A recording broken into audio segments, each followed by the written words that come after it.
friends, supporters, welcome to another day of protest and witness at Torrell and Woodville and Ardoyne. We send apologies from our County Grand Master, Brother George Chittick. He's been in for stints and there's a wee complication and he has to go back in again perhaps for a bypass. Now he sends his regards, and you know yourselves, brethren, with his loyalty and faithfulness to the protest, that if he could be here, he would be here. But he sends his apologies and hopes that he's passed the day peacefully.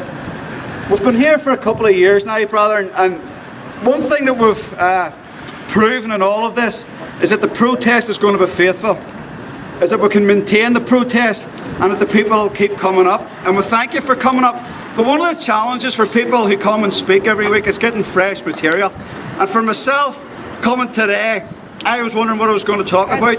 But that was until a Father Sean McManus of the Irish National Caucus came out with a few statements and a video during the week and made it absolutely easy for me to come here and speak to you today. For those of you that don't know, Father McManus put out a video this week talking about the situation in Ireland and Northern Ireland as it is. This wee video starts off with a map of Northern Ireland. Now the first thing that he has done is give us Donegal and Monaghan and Cavan and our provinces on this map, which indeed I know a few of you lament ever losing, but we've got those provinces back from Father McManus.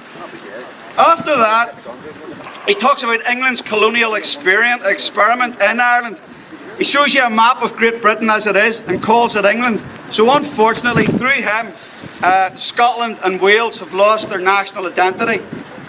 Now, this would be a laugh and it would be a joke and we would think it was funny, but this is a man who sits with an office in Capitol Hill, lobbying Congress on matters of Irish affairs.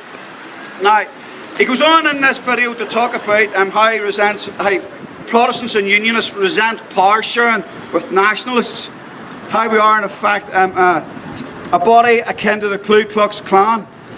Now, if he wants to talk about us resenting power sharing with Sinn Féin, then I would have to say on that mark he's absolutely right.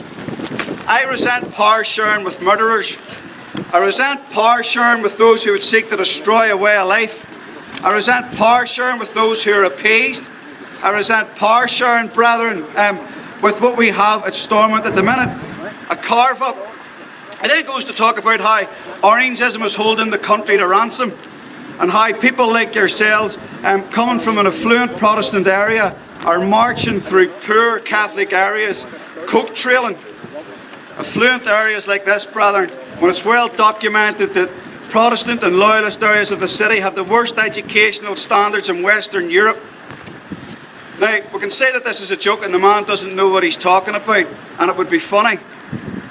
But the sinister side of all of this, brethren, is that people like Father Sean McManus stir up tensions, and they stir up people who will supply money to the Republican movement. And even though his organisations say they send no money to Ireland, you can be sure that the tensions and emotions that he stirs up do stimulate others who in the past have supplied guns, have supplied money from America, that has been sent to our shores and has been used in the murder of our people, in the murder of our security forces, and in the planting of bombs in town centres across the country. So even though people like this are a joke, you can see that their information is lopsided. You can see that they haven't got a quality to their research. It's a sinister side, brethren. And people like Father Sean McManus has a long history since 1972 of interfering in Northern Ireland affairs, even going to the petty levels of my day, when I remember in the 80s, of canvassing against Thorn Security, who sponsored Linfield at the time.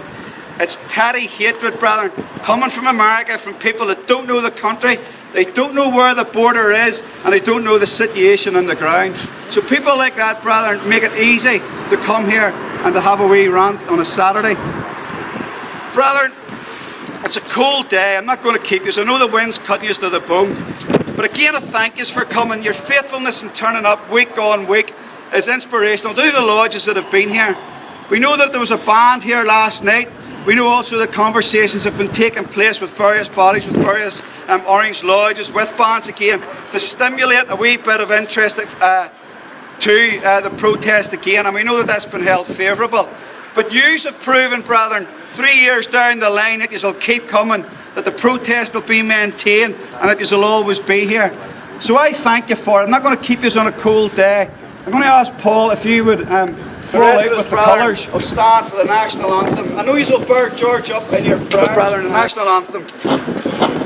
God save our gracious Queen. Long live our noble Queen. God save our Queen. Save her victorious, happy and glorious, long to reign over us. God save her Queen. Queen Brown, thank you.